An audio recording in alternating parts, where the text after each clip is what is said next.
एक बार सुनिए। हाँ? उनका कहने का मतलब ये है कि दो लोग उनको पीड़ित होते हैं, आपको उस पर क्या कहेंगे, इस प्रकार ला सकते हैं तो कर सकते हैं। अच्छा वो आपने मेरे से ये बात पूछ ली, क्योंकि आज मैं बड़ा स्पष्ट करना चाहती हूँ बात कि पहली बात तो ये है कि कार्तिकेय शर्मा जी ने अपना जो है बयान जो है उसका स्पष्टीकरण दे दिया है ना, नंबर 1।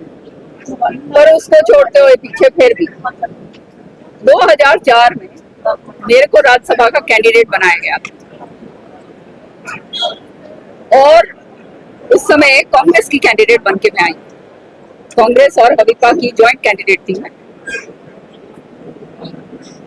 उसका जो घटनाक्रम हुआ, किस तरह से 6 एमएलए को डिस्क्वालीफाई करा गया, उनको प्रेस के सामने ये बुलवा दिया गया कि ये जो है हम तो कांग्रेस कैंडिडेट को वोट देंगे।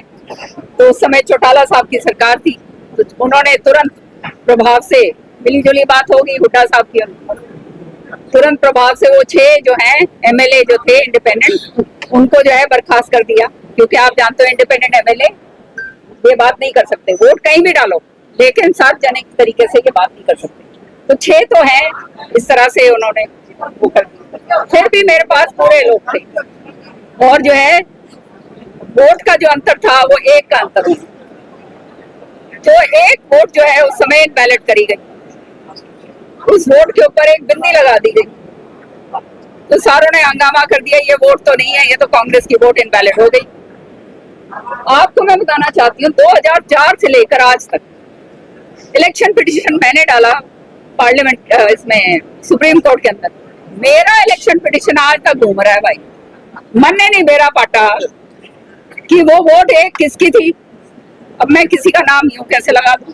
नंबर 1 तो ये तो हुड्डा साहब ही जो है बता पाएंगे। पहली बात, उन्होंने ये करा, षड्यंत्र के मास्टर हैं दोनों बाबू बेटे, खुलकर बोलूंगी मैं, षड्यंत्र मास्टर हैं ये।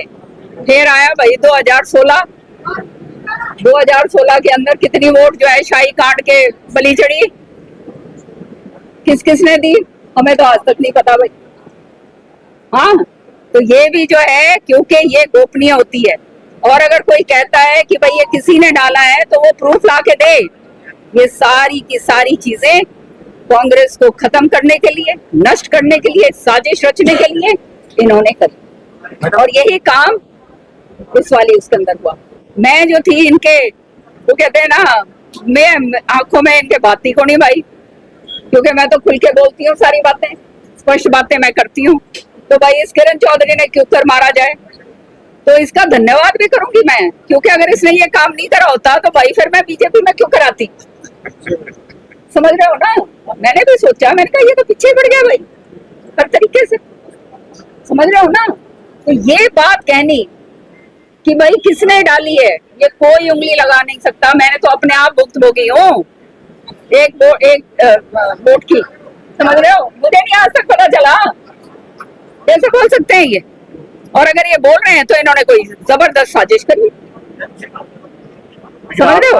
दीपेंद्र हुड्डा जी ने ट्वीट करा, ऊपर वो डालकर कार्तिकेय शर्मा का स्पष्टीकरण से पहले देकर उसने ट्वीट करा, सत्यमेव जयते। अरे भाई शर्म करो, डूब मरो। मैं तो ये बात कहूंगी, सत्यमेव जयते तुम कह रहे हो, जिसने सारा हरियाणा नाप दिया, पंचकुला से लेकर गुड़गांव तक, आज जो है वो जो है सीबीआई कोर्ट के अंदर सामने खड़े रहते हैं, जिसने